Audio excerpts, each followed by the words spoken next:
তুমি আমাকে কি দিলে ভালো লাগে? আমার পিছনটা দেখা। আমার পছন্দের কালার তুমি জানো, কিন্তু তুমি এই দিক দিয়ে পুরোটা তোর।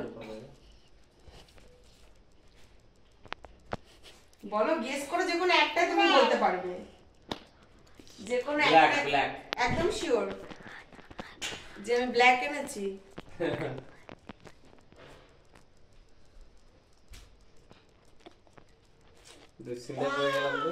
বলো বলো তুমি কি, বলো বলো, এটা একটা গেম, তুমি যদি বলতে পারো তুমি এটার সাথে সাথে তুমি, আমি তোমাকে আর 100 টাকা পুরস্কার দেবো। বলো বলো বলো।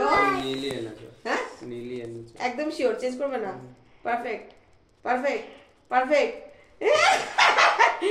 একদম ঠিক। আর তুমি 100 টাকা পুরস্কার পাবে সাথে। এটা তোমার। আর একটা ডিভাইসেই দেখা। এটা পড়ো, একটু পড়ো। তো কেমন লাগলো বন্ধুরা বলো? আমার বরের দেখেছো আইডিয়া, আমি কি এনেছি সেটাও আন্দাজ করে বলে দিল। জাস্ট বন্ধ কর।